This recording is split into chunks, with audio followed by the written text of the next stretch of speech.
Hi there guys, it's Mr. McManus again. Today I will be reading The Fountain of Fair Fortune from The Tales of Beedle the Bard by J.K. Rowling. The Fountain of Fair Fortune. High on a hill, an enchanted garden, enclosed by tall walls and protected by strong magic, flowed the Fountain of Fair Fortune. Once a year, between the hours of sunrise and sunset on the longest day, a single unfortunate was given the chance to fight their way to the fountain, bathe in its waters, and receive fair fortune for evermore.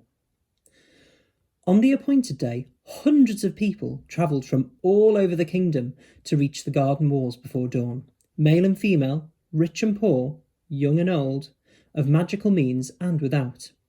They gathered in the darkness, each hoping they would be one to gain entrance to the garden. 3 witches, each with her burden of woe, met on the outskirts of the crowd and told one another their sorrows as they waited for sunrise. The first, by name Asher, was of a sick malady no healer could cure.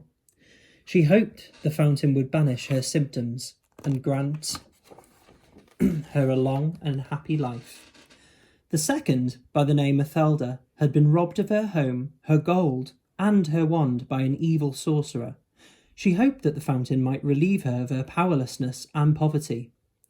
The third, by name Amata, had been deserted by the man whom she loved dearly, and she thought her heart would never mend. She hoped that the fountain would relieve her of her grief and longing. Pitying each other, the 3 women agreed that, should chance befall them, they would unite and try and reach the fountain together. The sky was rent with the first ray of sun, and a chink in the wall opened. The crowd surged forward, each of them shrieking their claim for the fountain's benison. Creepers from the garden beyond snaked through the pressing mass and twisted themselves around the first witch, Asher. She grasped the wrist of the second witch, Ethelda, who seized tight upon the robes of the third witch, Amata, and Amata became caught upon the armour of a dismal-looking knight who was seated on a bone-thin horse.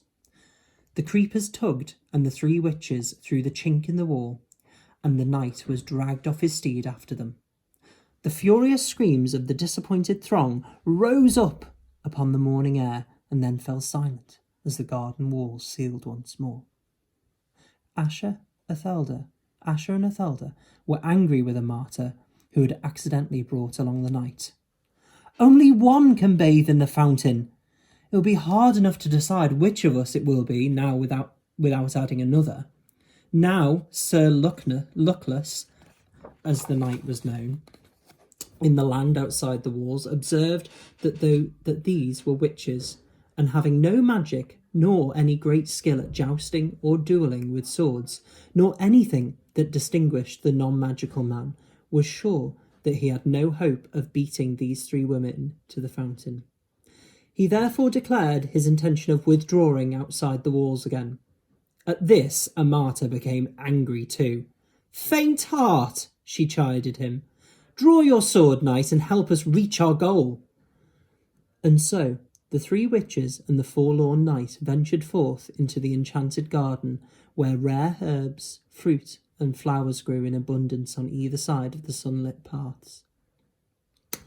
They met no obstacle until they reached the foot of the hill on which the fountain stood.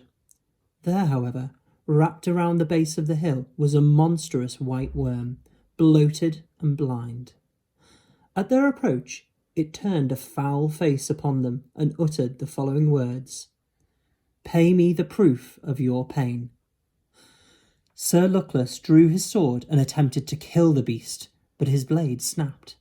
Then Ethelda cast rocks at the worm, while Asher and Amata essayed every spell that might subdue or entrance it, but the power of their wands was no more effective than their friend's stone or the knight's steel. The worm would not let them pass. The sun rose higher and higher in the sky, and Asher, despairing, began to weep. And then the great worm placed its face upon hers and drank the tears from her cheeks. Its thirst assuaged, the worm slithered aside and vanished into a hole in the ground. Rejoicing at the worm's disappearance, the three witches and the knight began to climb the hill, sure that they would reach the fountain before noon. Halfway up the steep slope, however, they came across words cut into the ground before them. "Pay me the fruit of your labours." Sir Luckless took out his only coin and placed it upon the grassy hillside, but it rolled away and was lost. The three witches and the knight continued to climb, but though they walked for hours more, they advanced not a step. The summit came no nearer, and still the inscription lay in the earth before them. All were discouraged as the sun rose over their heads and began to sink towards the far horizon, but Athelda walked faster and harder than any of them and exhorted all the others to follow her example, though she moved no further up the enchanted hill. "Courage, friends, and do not yield," she cried, wiping the sweat from her brow, as the drops fell glittering onto the earth.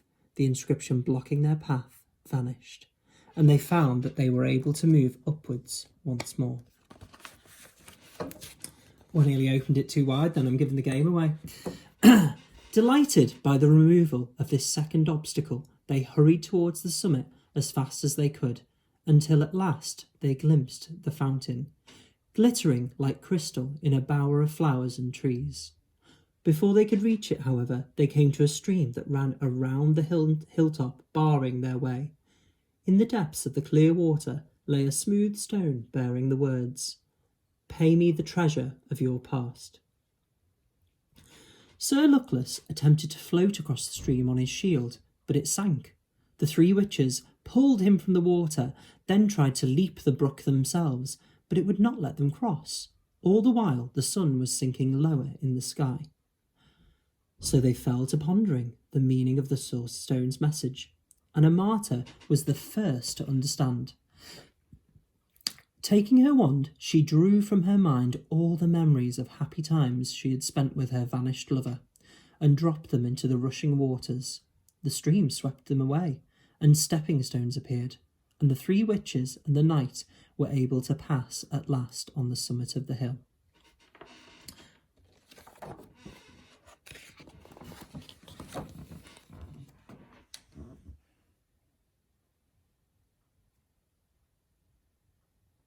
Gosh, I wish I could draw like that. The fountain shimmered before them, set amidst herbs and flowers. Rarer and more beautiful than any they had yet seen. The sky burned ruby, and it was time to decide which of them would bathe. Before they could make their decision, however, frail Asha fell to the ground, exhausted by their struggle to the summit. She was close to death. Her three friends would have carried her to the fountain, but Asha was in mortal agony and begged them not to touch her. Then Athelda hastened to pick up all those herbs she thought most hopeful and mixed them in Sir Luckless's gourd of water and poured the potion into Asha's mouth. At once, Asha was able to stand. What was more, all symptoms of her dread malady had vanished. I'm cured," she cried. "I have no need for the fountain. Let Athelda bathe." But Athelda was busy collecting more herbs in her apron. "If I can cure this disease, I shall earn gold aplenty. Let Amata bathe." Sir Luckless bowed and gestured Amata towards the fountain, but she shook her head. The stream had washed away all regrets for her lover, and she saw now that she had been cruel and faithless, and that it was happiness enough to be rid of him. "Good sir, you must bathe as a reward for all your chivalry," she told Sir Luckless. So the knight clanked forth in the last rays of the setting sun and bathed in the fountain of fair fortune. Astounded that he was chosen one of hundreds, and giddy with his incredible luck, as the sun fell below the horizon, Sir Luckless emerged from the waters. With the glory of his triumph upon him, and flung himself in his rusting armour at the feet of Amata, who was the kindest and most beautiful woman he had ever beheld. Flushed with success, he begged for her hand and her heart, and Amata, no less delighted, realised that she had finally found a man worthy of them. The three witches and the knight set off down the hill together, arm in arm, and all four led along happy lives, and none of them ever knew or suspected that the fountain's waters carried no enchantment at all.